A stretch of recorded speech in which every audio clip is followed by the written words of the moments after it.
बुद्ध। आपको ये क्रम पता होना चाहिए, बहुत बहुत इंपॉर्टेंट है। कौन से क्रम में आता है, देखिए ऐसे याद में चाहिए, बुद्ध, शुक्र, पृथ्वी, मंगल, बृहस्पति, शनि, अरुण, वरुण, ऐसे चुटकी बजाते याद रहेगा, तब आप जो है एमटीएस निकाल सकते हैं। ठीक है, तो बहुत इंपॉर्टेंट है, काफी महत्वपूर्ण प्रश्न ये है।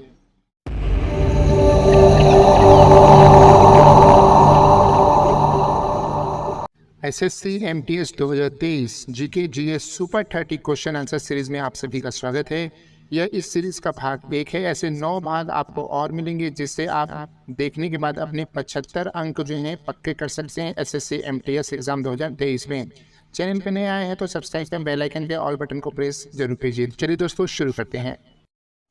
प्रश्न क्रमांक 1, निम्नलिखित में से सिंधु घाटी सभ्यता की खोज कब हुई? ये रहे आपके ऑप्शंस। ए 1922, बी 1918, सी 1934 या फिर डी 1822। सही जवाब होगा ए 1922। प्रश्न क्रमांक 2, सिंधु घाटी सभ्यता का समय काल लगभग क्या है?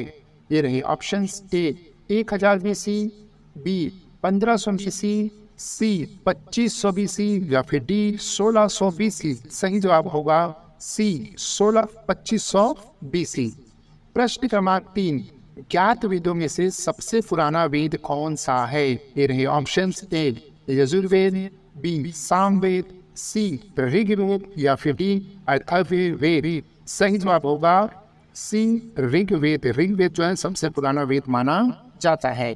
प्रश्न क्रमांक 4, आर्य लोग भारत में कहाँ से आए? ये रहे ऑप्शंस। ए चीन से, बी पूर्वी एशिया से, सी पश्चिमी एशिया से या फिर डी मध्य एशिया से। सही जवाब होगा आर्य जो थे वो हमारे देश भारत में मध्य एशिया से आए थे। प्रश्न क्रमांक 5, प्रसिद्ध कानून निर्माता किसको माना जाता है? ये रहे आपके ऑप्शंस। ए नारद, बी विष्णु, सी मनु या फिर डी ब्रह्मा। सही जवाब होगा सी मनु। मनु को जो है कानून निर्माता माना जाता है। प्रश्न क्रमांक 6, महात्मा बुद्ध का जन्म कहाँ हुआ था? ये रहे आपके ऑप्शंस। ए कपिलवस्तु, बी राजगृह, सी लुम्बिनी या फिर डी मगध। तो महात्मा बुद्ध का जन्म जो है सी लुम्बिनी नामक स्थान में हुआ था।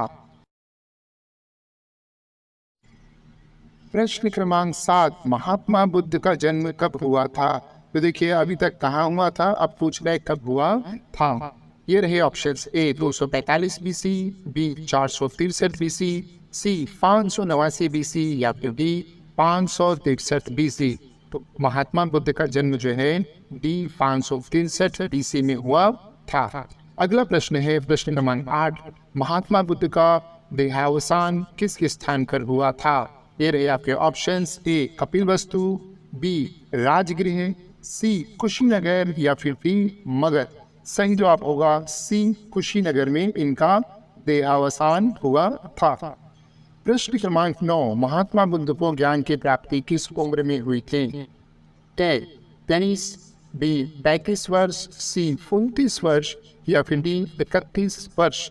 सही जवाब होगा महात्मा बुद्ध को जो है बी 35 वर्ष की उम्र में ज्ञान की प्राप्ति हुई थी। प्रश्न क्रमांक 10, बुद्ध ने अपना प्रथम उपदेश ज्ञान प्राप्त करने के पश्चात कहाँ दिया? काफी इंपॉर्टेंट। ए कपिलवस्तु में, बी राजगृह में, सी सारनाथ में या फिर डी मगध में। तो इन्होंने अपना पहला उपदेश जो है सी सारनाथ में दिया था। प्रश्न क्रमांक 11, जैन धर्म के संस्थापक महावीर के विषय में कहा जाता है कि वे अन्य कई ऋषियों के बाद आए। वे कितने थे?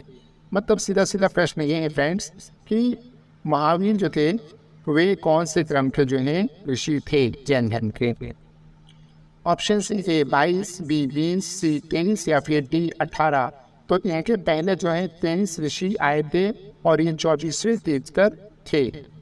अगला प्रश्न है प्रश्न क्रमांक 12, उत्तर गुप्त युग में जो विश्वविद्यालय प्रसिद्ध हो गया था तो कौन सा विश्वविद्यालय था जो उत्तर गुप्त युग में प्रसिद्ध हुआ? ए कांची, बी तक्षशिला, सी नालंदा या फिर डी गिरनगीर।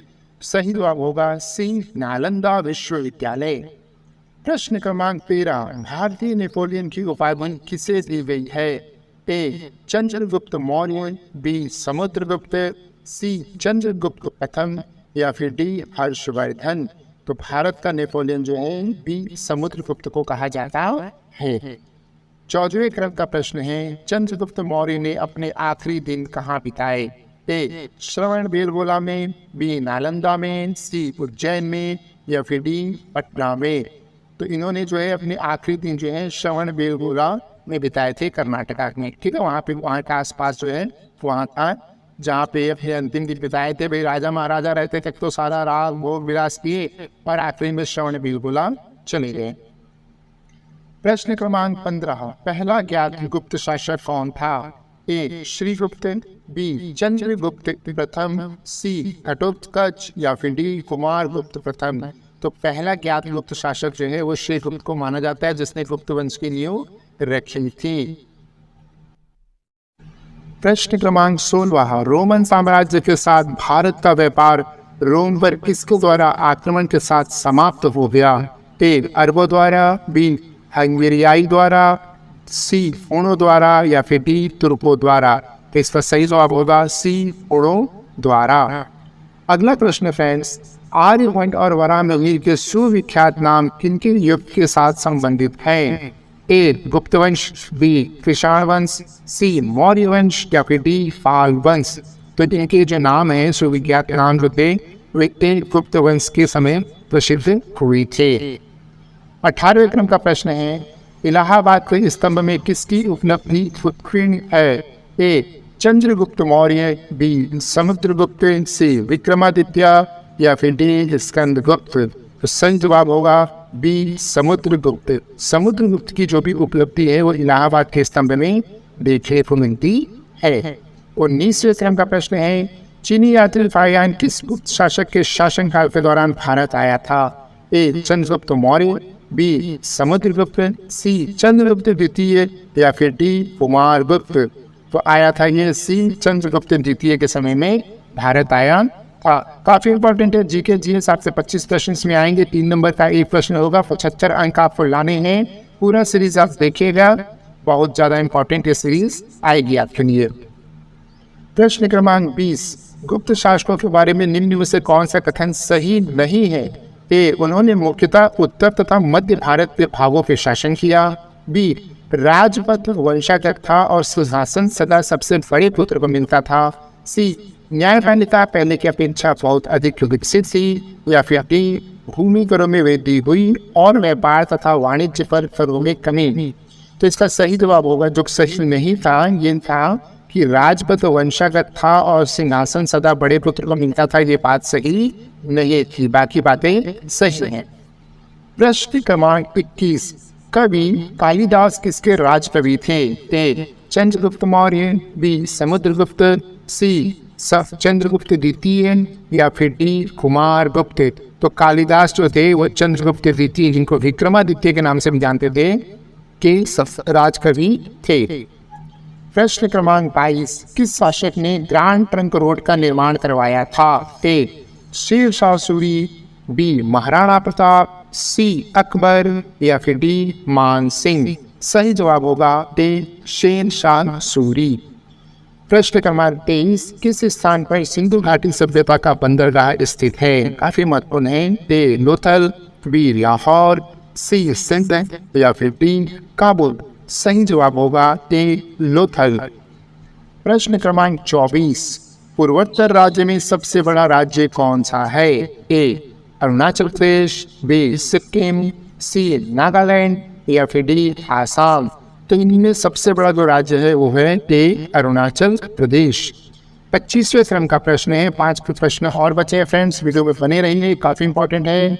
चीन असम के किस दिशा में स्थित है? ए उत्तर, बी पूर्व, सी दक्षिण, या फिर डी पश्चिम। सही जवाब होगा ए उत्तर। चीन जो है असम के उत्तर दिशा में जो है स्थित है। 26वें क्रम का प्रश्न फ्रेंड्स, मध्य प्रदेश भारत का कौन सा राज्य 7 राज्यों की सीमा को स्पर्श करती है? ठीक है, मतलब मध्य प्रदेश के अतिरिक्त जो है भारत का कौन सा राज्य है जिसके 7 राज्यों की सीमा जो है स्पर्श करती है? ए असम, बी बिहार, सी राजस्थान, या फिर डी गुजरात। तो सही जवाब होगा ए असम। असम को भी जो है 7 राज्य छूते हैं।